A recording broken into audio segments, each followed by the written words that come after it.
All right. Well, hello, everybody. And if you're hanging out there in Split and you have your camera available, and it's not a problem if you're not drinking beer in the middle of the afternoon or whatever, and you want to put on your camera, that would help me out because it's a lot more fun speaking to some people rather than Yvonne. Thank you so much. And rather than just speaking to a bunch of names on a Zoom thing. So, Anna Maria, thank you. Hello, everybody. Mtudor. I don't know how to pronounce that name, but I bet that's not your real name.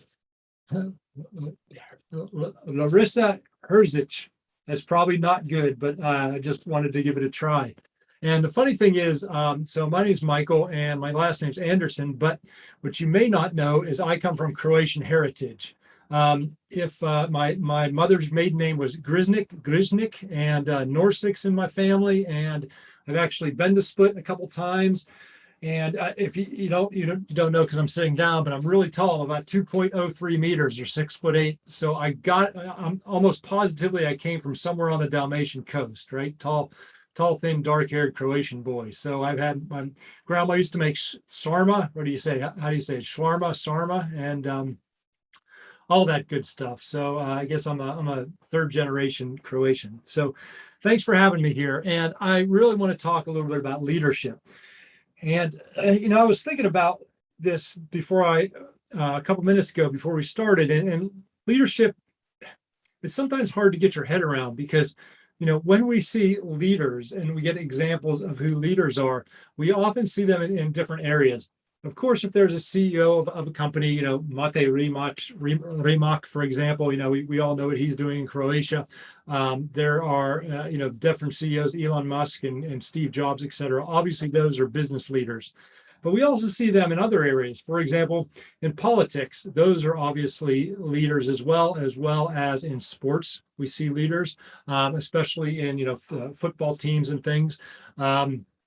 And that's really when, and even you, I know you might think, hey, I'm young, maybe maybe you've worked a little bit, maybe you haven't, but you see a lot more leaders that you're close to that I don't even think you're aware of. For example, every time you step in a classroom, the teacher or the professor is a leader because they're really there to get a group of people getting towards a common goal.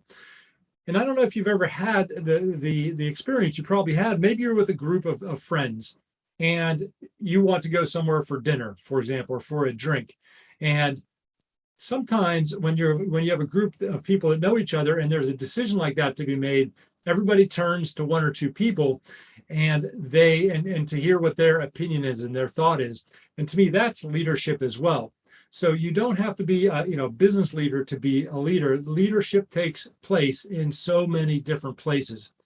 And it's really important to know that even if you don't have like the title of leader, you can still take leadership. Because to me, leadership is anytime you're getting people towards something. And again, the quicker you can get your head around that, I think earlier in your career, the more that's going to make sense to you. But there's so much misunderstood about leadership because my short story is I started out as a programmer. I was born in Pittsburgh, Pennsylvania. A lot of Croatians there. A lot of people know people in Pittsburgh, and what happens is I was good technically. I climbed the corporate ladder, and then I was in California and I started my first software company. And my software company, we had a bit of success right off the bat because I was a pretty good programmer. I worked in corporate, so I had some contacts. There was a gap in the marketplace, and then I started there. And we had some real quick success. And then all of a sudden I had a team that was reporting to me, and a team that was waiting for me as a leader to really give them certain things, to give them a vision, to give them a purpose, to give some of the things that I really didn't know how to do. And I was not a good leader when I started out. And that really caused issues for me because what I thought leadership was I would just get a bunch of tasks in, I would give them out to everybody. And if they didn't get them done as fast or as well as I thought they should, then I would just get frustrated and angry. And of course, that doesn't make me a good boss or a good leader. People didn't want to work for somebody like that. And, I don't blame them. And I knew that there was more to this leadership thing. I just didn't know how to get there or what to do. And there's a very long, dramatic story about my process here, where it has to do with so I brought on a business partner. I gave somebody some small piece of my company, and me and him had a big fight, and he ended up assaulting me in our office. And so we went through a big lawsuit. I got really depressed because I thought I was going to lose everything because we were in this really nasty lawsuit. And, as Americans, lawsuits are fairly common and really, really, really harsh at times over there.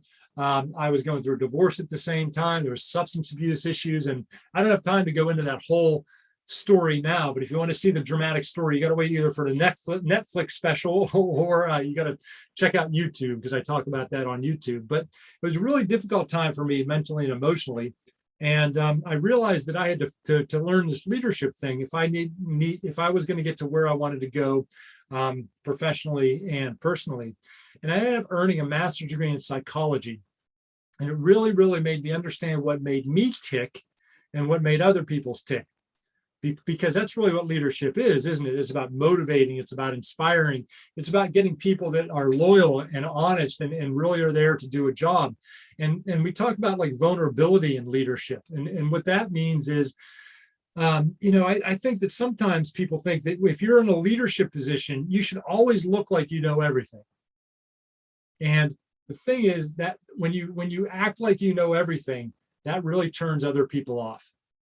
And there's a healthy type of vulnerability, and we'll talk about that in a second. But after I went through this master's in psychology, I really started to understand more about myself and other people. And when I started applying what we learned there, at one time I owned 3 software companies. One of the software companies was listed on the Inc. 5000 list of fastest growing private companies in the States. We won the #1 best place to work, and I won Social Entrepreneur of the Year. And that was externally, but internally, I was finally having fun. Because instead of feeling like I was winging it all the time, or I felt like a fraud or like an imposter, I was really stepping into my own power and really having that confidence. And we were providing great service to our clients. Everybody in the company was really enjoying it and growing as people, and we were giving back to the community, which I think deep down a lot of business people want to do. It's just they don't necessarily know how to do it. And people ask me, Mike, what was the change that you went through? So if you went from being not a very good leader to really getting some of these things and having success, what was that change? And I would describe it as I got comfortable with myself. Because when you get into leadership, and maybe you've been leadership of a student group, maybe you have a job, maybe you're in charge of a team, it's not something we're really prepared for. Because oftentimes we've never got taught in leadership or management type skills. And then what happens is you make it into this leadership role, and you really don't have a list of how to do it. And there's not, when I was a programmer, it was very, we could really learn programming and learn sort of a list of how to do things. Once you get put in front of a team, there's no checklist. There's no real flow chart of how to go through and lead a team. It's based on communication. It's based on relationships, and some of those things are a bit hard to learn. But often what happens with leaders is when we're put in a leadership position, we really don't know how to lead. And then we start doubting ourselves. And then we get this negative self-talk. And then we feel like a fraud or an imposter. And then what happens is we don't really act like ourselves. We act like we think we want other people to act. And the problem is that's not people's intuition pick that up, and then they don't trust you. Some part of them says, hey, this person isn't being real or honest with me. And that's not a great way to have the people that report to you view you. And so what I do is I really work on the mindset of leadership with leaders. And what I mean by that is I help people get comfortable with themselves. I have people have faith in themselves. Because also with leadership, you have to take on so much more responsibility, and you have to deal with a lot of chaos, and you have to deal with angry customers and frustrated employees, and sometimes board of directors and all these other things. So you really have to juggle a lot of responsibility. And when you're a leader, the stakes are much higher. And so you really, and I'll tell you what people are attracted to. People are attracted to people who be themselves and have confidence.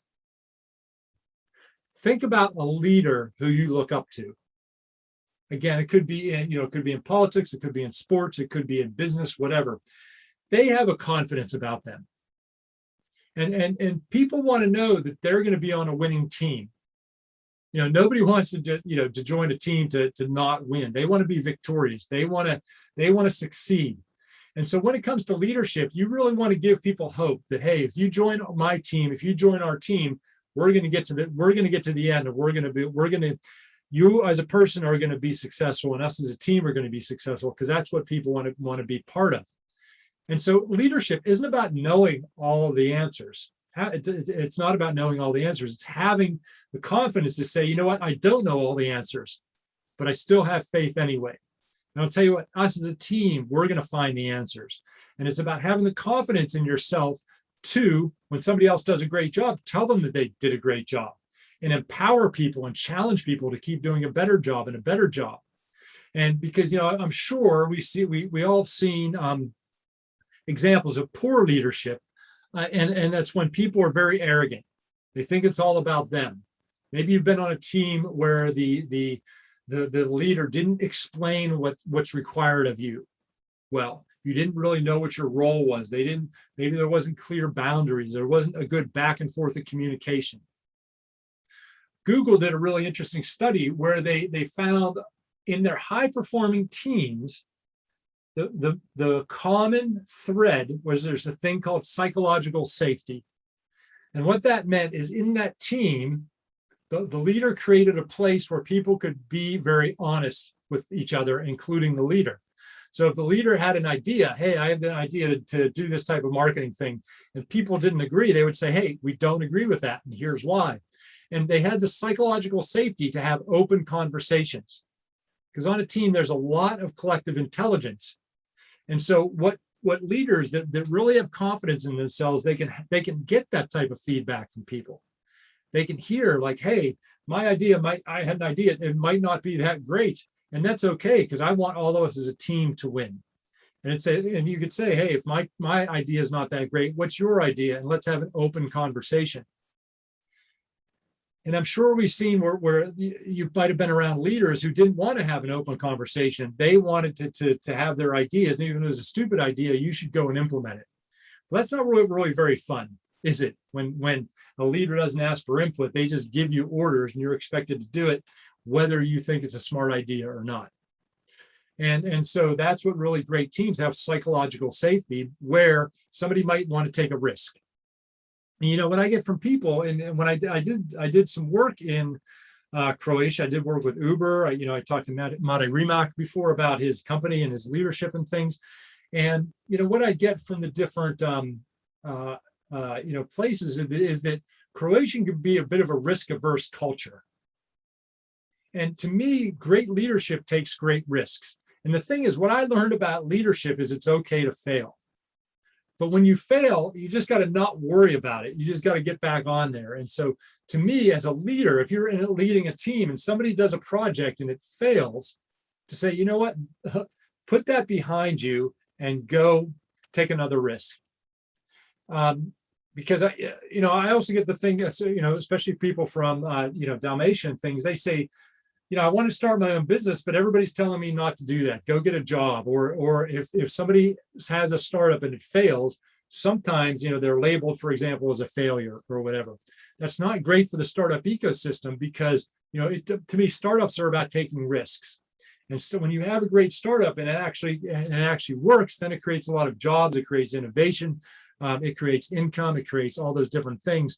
And so you have to really have a lot of internal resilience and fortitude, and really believe in yourself a lot in leadership, but especially in entrepreneurship when you start your own business.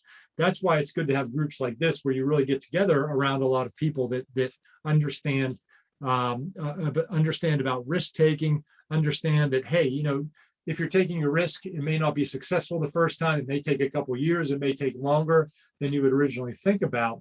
And to me, that's really what you want to develop, those skills and tools within yourself, so that you can roll with the punches, as they say. You can be somebody, I don't want somebody that's going to be right all the time or win all the time, because you know what, that means they're not taking enough risks.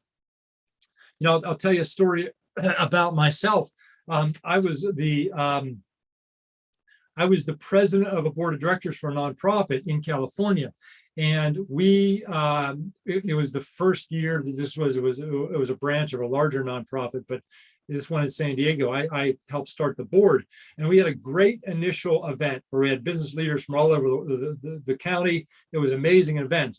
Then summer was coming up, and I wanted to do a small mastermind of maybe 8 to 12 CEOs. So I worked with the event planning people, and I told the board, hey, this might be a good idea, but I'm not sure if we have enough time to properly implement it before summer.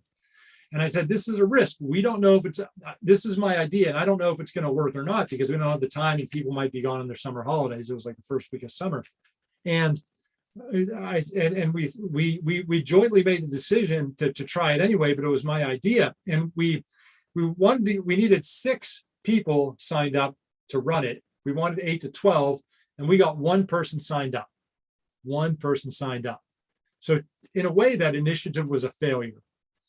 And it was my idea. And at the next board meeting, I said, look, I apologize. We didn't spend that much time because we knew it may or may not work. I said, hey, I apologize to the people that put time into this didn't work. They did a great job. I really appreciate that. I take full responsibility. This was a bit of a risk. We knew this, but I take full responsibility, and it didn't work out. And I just wanted to let you know that wasn't anybody else's fault. That was my fault. I own this issue. Anybody have any other thoughts or comments about this? And nobody did. And then we moved on to the next thing. So people weren't angry at me. People weren't, it's not like we really screwed things up. We tried something, it didn't work. We moved to the next thing. But I think what was important about that is I didn't try to shy away. I didn't put any blame on anybody. I took responsibility, because as a leader, when people see you taking responsibility for when things don't go perfectly, they know it's okay for them. They know it's okay for them to take responsibility. They know it's okay for them to take risks. So to me, those are some of the things that I've learned. That leadership is difficult. Leadership comes with a responsibility, but it's also very fulfilling, because when you can get people to all moving in the same direction, it's really, really powerful. I'll give you a couple other small things that I learned for the next couple of minutes, and then I'll open it up to any questions. I'll answer any questions that you want to throw at me. And when it comes to questions, you can either chat it in there, or if you want to, you can chat that you have a question, and we'll take you off mute, and you can ask me directly, however you want to do it. But it's the one thing, and again, leadership can look so different. I mean, if you run 100,000 person company, is going to be different than if you are, your basketball captain for 10 people, your local basketball team or something. So leadership can really look different in different situations. But one thing that oftentimes I see leaders do is you have to accept that you're a leader. I work with a lot of technology people, and maybe they're smart programmers or technical people, whatever. And then all of a sudden they're running a business, and they're like, "Well, I'm not really a leader. I'm still a programmer." I'm like, "No, you're actually a leader. Quit playing around. People are looking to you for leadership things." So especially when you have, for example, a company, people want to know what your vision is, because they want to know whether they want to get on board with you or not on board with you. So it's okay for you to say, if you're building a team, and again, it really depends on the situation. But for example, if you start a company, you really want to have where you're going with that company. And when people want to potentially join you, you got to tell them about what your vision is. And then if they get excited about the vision, then they're a good fit for the company. But if they're like, "Oh, I really don't agree with that," they're not a good fit. This is your company. You own the company. I had a coach, Michelle Saul, an amazing lady. And for my company, we were starting to get pretty big. I said that I want all of my leadership team to get together and create the vision for the company. She goes, "No." I'm like, "What do you mean no?" She goes, "You own the company. You got to come up with the vision, and then they got to decide whether they're excited about that vision or not." That was a big learning opportunity for me to know not everything's collaborative. You want to get, and she said, "Look, once you have the vision, then you want them to sort of build the plan of how you're going to get to the vision, because they're going to execute it. But they're looking to you for a vision." And so if you are in a place of leadership, you're going for a place of leadership, it takes some courage, because you might say, "Hey, here's my vision." And half the people might say that's a stupid vision, but don't ever hire somebody that doesn't agree with your vision. And you could have a vision for your team, for the company, whatever that type of thing is. But the older I get, the more I realize that I'm so clear with who I am and where I'm going. And I'm so clear that that's not going to, that I'm not for everybody. And that's totally cool. I'm totally cool with people being like, Mike, I don't like you. I don't like what you're talking about. I'm like, good. I'm not talking to you anymore because enough people do. And so, you know, being a bit dramatic, but to me, that's what a leader is. It's like, hey, here's who I am. Here's what I'm doing. The people that want to do that, come on. And the people that don't, I totally respect that, but we're not going to, you know, we're not going to hang out. This is not the right place for you. And the thing is that's how you get a really engaged workforce, a really engaged team. And that's really where the magic happens, because you get a bunch of people all going to the same direction. All right. That's me just talking about all the crazy things that just came to my mind about what I wish I knew, sort of the concepts of leadership. So let's open it up to everybody. What are your questions about leadership? What do you see out there about leadership? What do you want to do? Maybe you're in a leadership position. Maybe you've tasted leadership a little bit. And what sort of confuses you about that? I'm really yours to answer any questions about here. And if you're thinking about that and you're like, maybe I have a question, but I'm not sure I want to answer it because I don't ask it because somebody might think I'm stupid or this is a bad question. Well, that's a little bit of leadership too. We're looking for some courage, you know, because to me, it takes a lot of courage to ask questions in a forum. Ivan, how are you? You got your hand up there. Well, I can't hear you. Is that me? Sorry, my microphone was turned off. Yeah.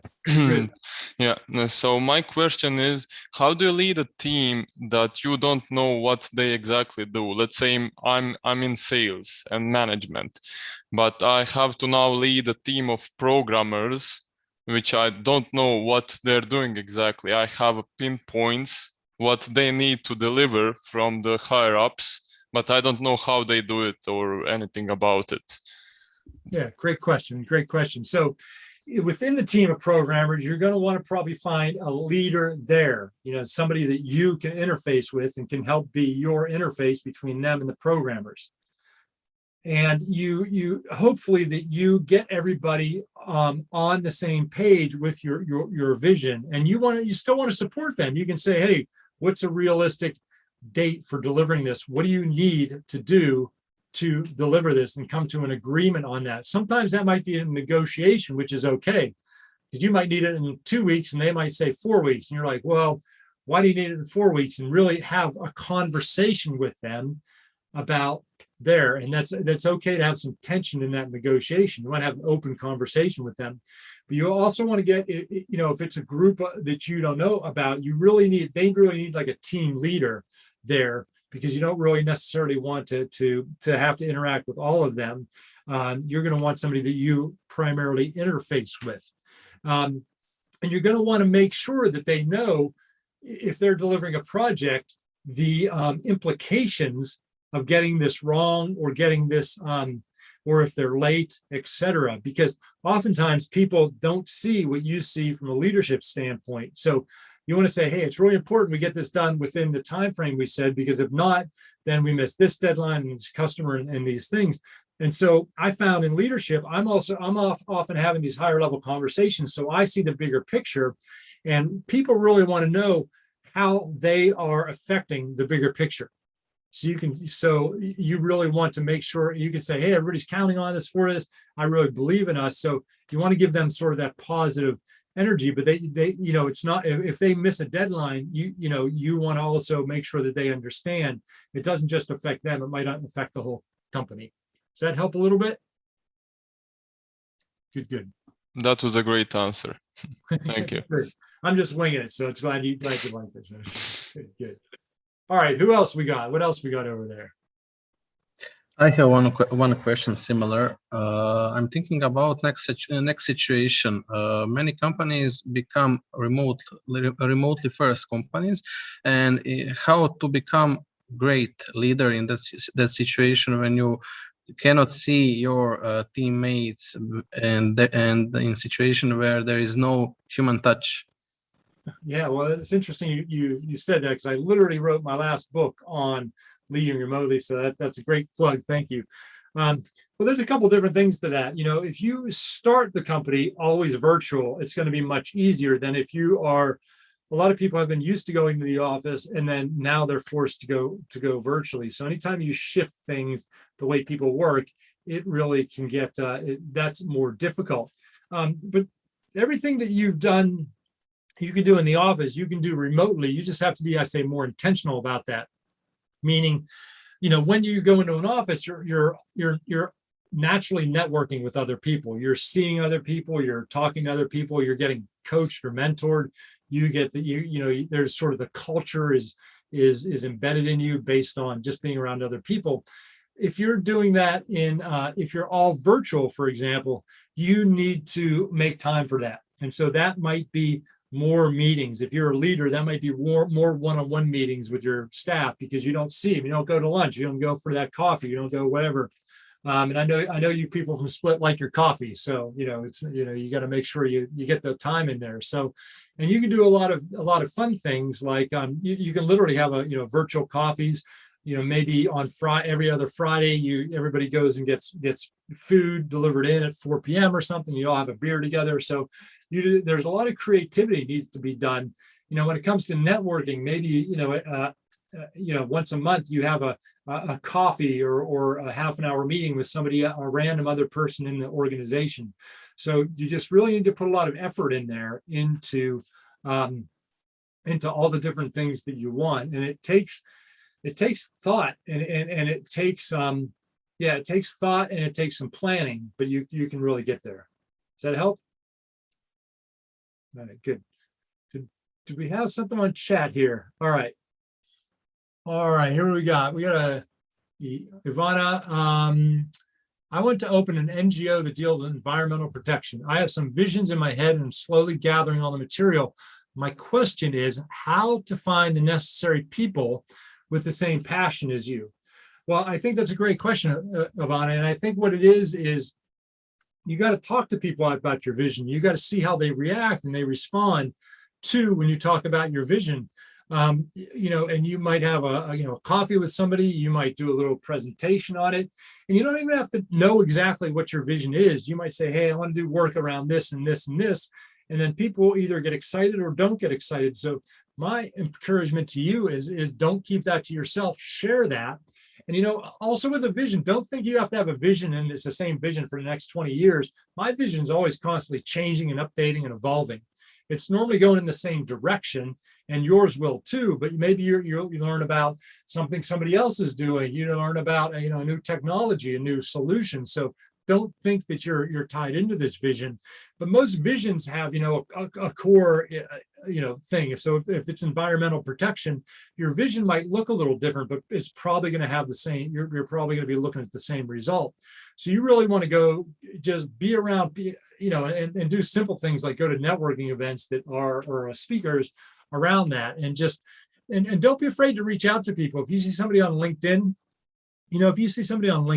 that looks, like they're doing some things that are really, a bit impressive, that impress you, or however, reach out to them. I actually spent a little bit of time in Zagreb, and this 18-year-old, 19-year-old kid sent me a little note. He said, I really heard something that you did. I just wanted to send a note. And I said, all right, well, let's meet for coffee. He's like, are you sure? I'm like, yeah, it's 20 minutes. Who cares? Or half an hour or whatever. So we meet for a coffee. And he had such great energy that I actually offered him a job. And so for about a year, he did some work for me. And he tells that story because if he would have never reached out to me, he would have never got that great experience in the job. And so, when you reach out to people, they might say, go away, I'm busy. They may say that. Who cares? You don't miss anything. But if you show a lot of passion and excitement, and you're respectful, like if I see somebody that wrote a paper or wrote a book, reach out to authors. I write books. I love to hear people. And people will reach out to me and say, hey, Michael, I read your book. Can we have a half an hour conversation? And if I'm busy, I'll be like, well, a conversation about what? They said, well, I just want to meet you. I'm like, no, I'm busy. But I still appreciate that they wanted to reach out. But maybe I don't have a lot of things going on. Or if they took enough time to say, I really like this and this, I'd really like to know how to do this and this in my business, I'll have a half an hour conversation with them. It's because they're fans, they're supporters of me.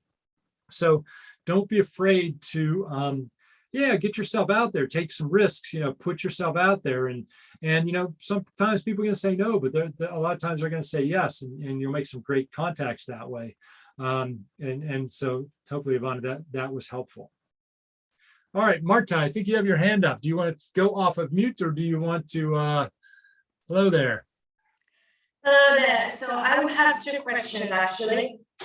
So the first one is, if you were to educate, like an American, if you were to educate, let's say, like now, people from Croatia, would your methods for leadership differ in Croatia because of different culture? I mean, would they actually work on Croatian people? Like, did you have any experience where your methods didn't work because of different culture? Oh, great question. Great question. So I would say that I've taught my things in Serbia, I've taught my things in Croatia, I've taught my things in a lot of different countries. And I think in like Croatia, I would say it depends on the age of the person. I would say that that if they are, I'm 51, if they're my age or older, they already think they know it all. They're not going to be vulnerable. They are going to be what we would call a top-down leadership. Like I'm in charge. You're going to do what I say, which I think sucks.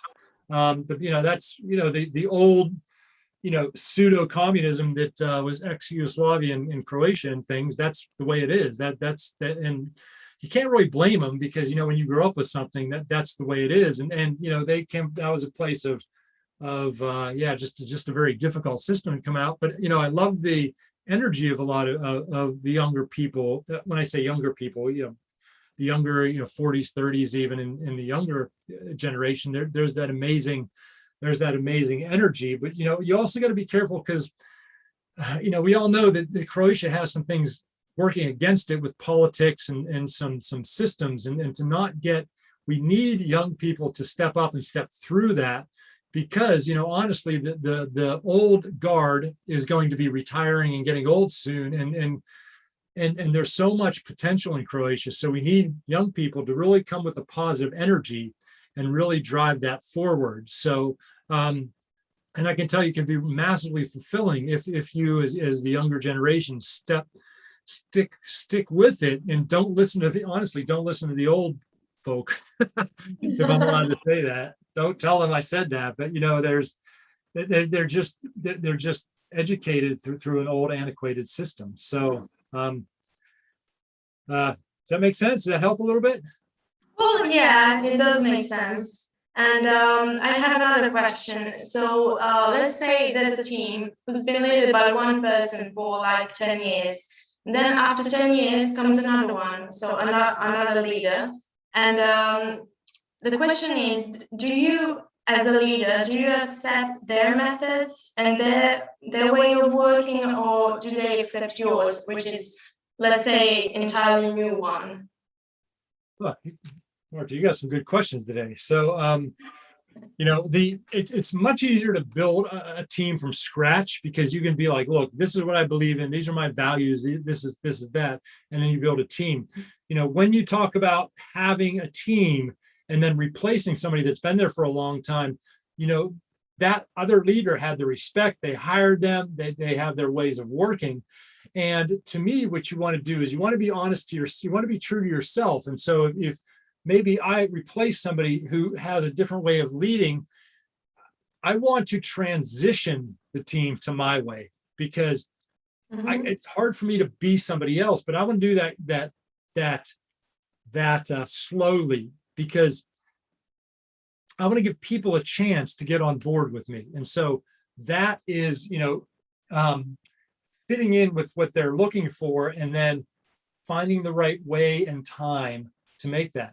It's interesting because I just got done coaching somebody who replaced somebody who's been there 20 years. And the problem is he was promoted out of the team. So there was this guy who's been there 20, 25 years. He was promoted out of that team. And so they saw him as a peer. They didn't see him as a leader. And he replaced some guy that hired everybody, that promoted everybody, that was like, the dad or the grandpa, and all of a sudden he's gone. And so it was really hard for him, because he didn't have that respect. And so we really worked on connecting with people, really worked on the individual relationships, understanding that how everybody's different and getting them on board with his leadership style. So it did take a lot of effort, and it was difficult for him, especially at first, but we got him through that. And then we really worked on the interpersonal communications. You're going to lose people on a team, and it's okay to lose people on a team, because if they don't fit in with you, that they're going to find another team that they fit in with. It's okay for people to switch teams. I don't believe that, people evolve, things evolve. I would much rather, if somebody's not getting along with my leadership style, I'd much rather them find a team that they really got along with somebody's leadership style, instead of me and that person and everybody else in the team just having tension and things around. I'm okay with that. And some people are great on a team for a couple of years, and then they need to move and evolve. One of the biggest things for business owners is normally they have a couple employees when they're 2, 3, 4 employees, but then they grow to be 100 or 200, and they need a new skill set. So it's often time to let go of that person that's been with you for 5 or 10 years, because they're more apt, because the skills you need in a 2 or 3 or 4 person company are almost the opposite skills you need a 100 or 200 or 1,000 person company. Because when you're in a 2 or 3 person company, you need to do everything. But as you get bigger, you need to do 1 or 2 things really well and follow procedures, which is the exact opposite things people need to do. But then, what happens is the business owner will be like, oh, they've been with me forever. Yeah, but they're not happy. They're frustrated because they want to do everything. They're not following the procedures. The new people are like, I want to follow procedure, but this person's always doing these things. So and that's where you have to have really honest, deep conversations. But when you have the respect of people, and you can say, hey, I see you not enjoying this. We had a great run. Maybe it's time that you do something else, or we figure out a graceful way to end this. Because it's gonna end sooner or later. Let's end as friends and appreciate what we did instead of ending as enemies. Does that help a little bit? Yeah, it does. Thank you. Good. All right, what do we do? It's Sophia, not Ivana. Didn't change her username. No worries. Do you have any recommendations for courses that prove to the world that you can lead?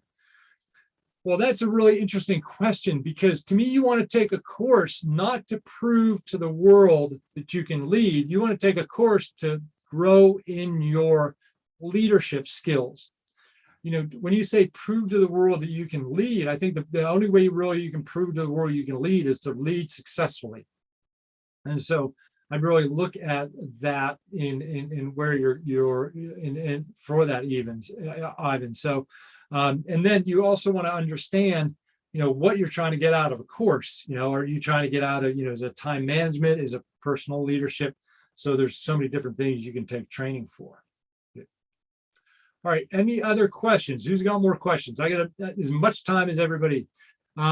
Yes, you have MTUDOR as your name. So first you got to tell me your name, because that's probably not your name, is it? Hi, it's Marina Tudor. Okay, I got it. So it is your name, just not the whole thing. How are you? Yeah. Thank you for your story. It was very interesting. Actually, my question is based on your story. So you started and you were telling about the mistakes you did when you started out and what you learned along your way. So I would say that at the beginning, you were starting as a manager and then evolving to a leader.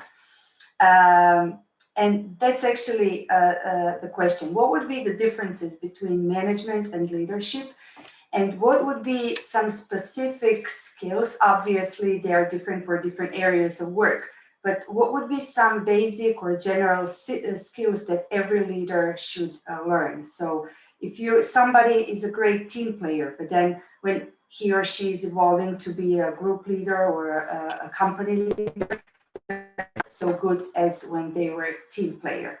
So what are some of the skills that every leader should work on? Because there is a very thin line between, you were saying about the communication skills and some of the other soft skills. Then there is a thin line between honest conversation with your coworkers, and then crossing the line into emotional side of somebody.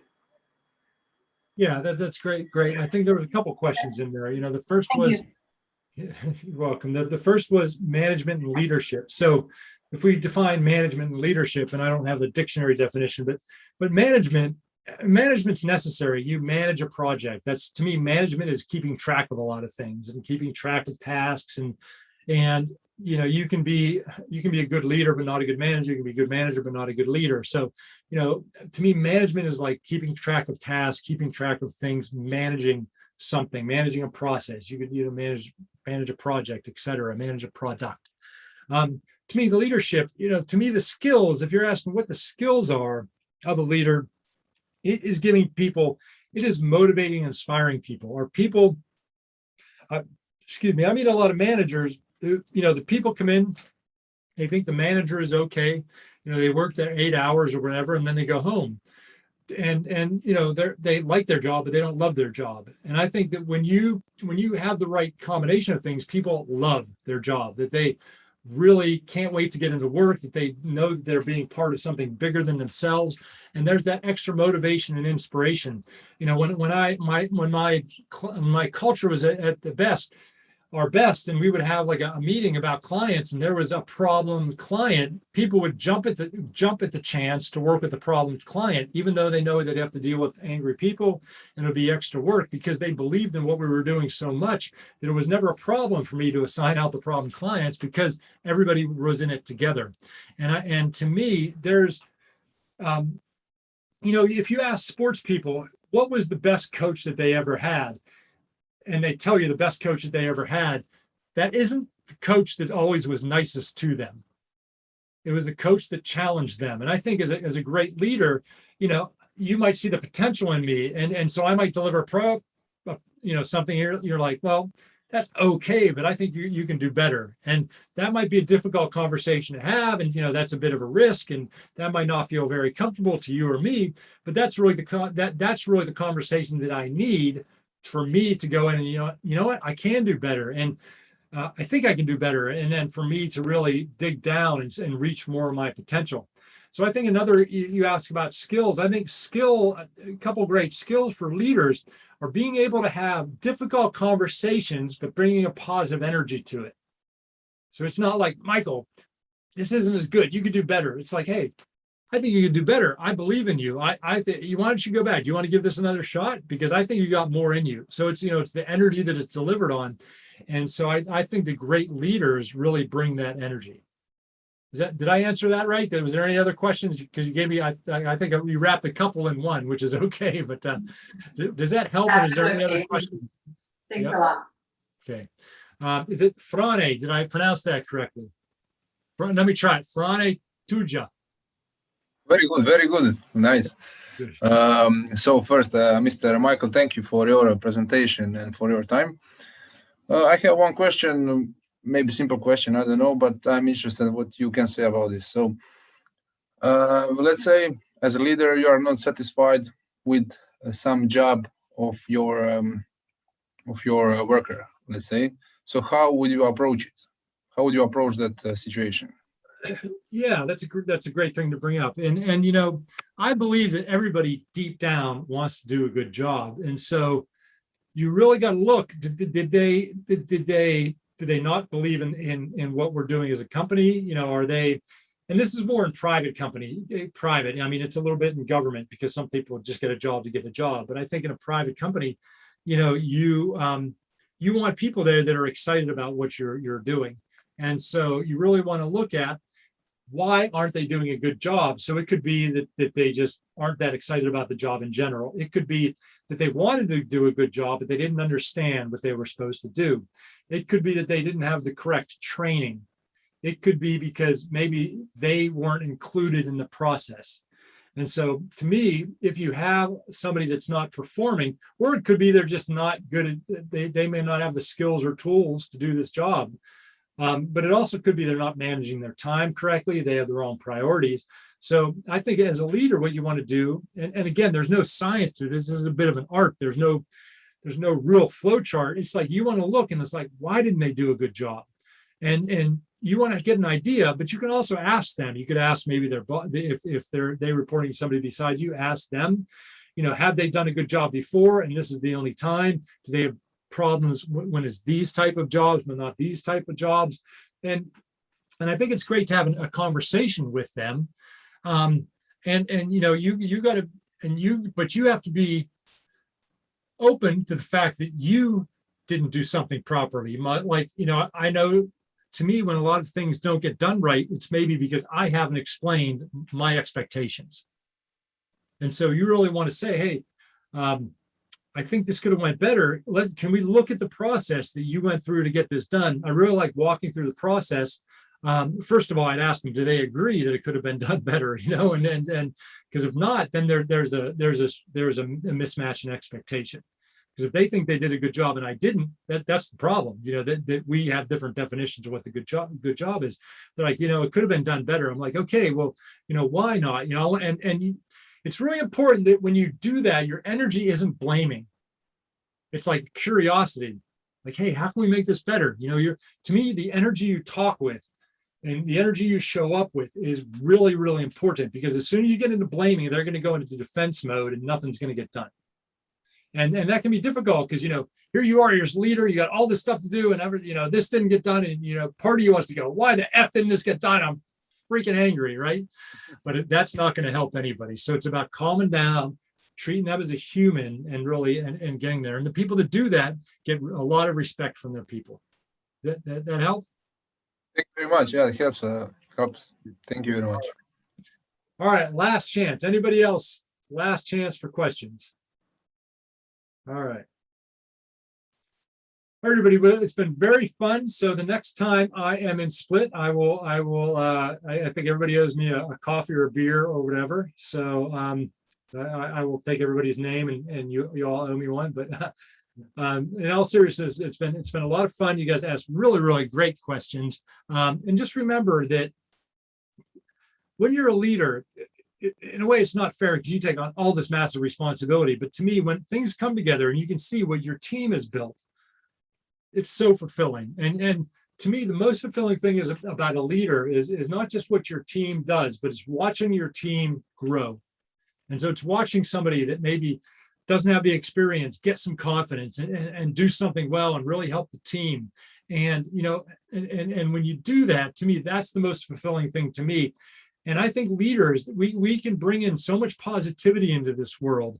But to do that, we really need to work on ourselves. And so, keep an eye out. I got some books out there. I got some more coming out on the mindset of leadership. I'd be honored if you, when it comes out, if you pick up a copy and let me know what you think about it. But to me, leadership's all about mindset, and it's okay to have up and down days. It's okay to get frustrated, but just make sure you come back to that positive place. And I think you'll do a great job. So thank you very much, everybody. Nice to meet everybody. Thanks for great questions.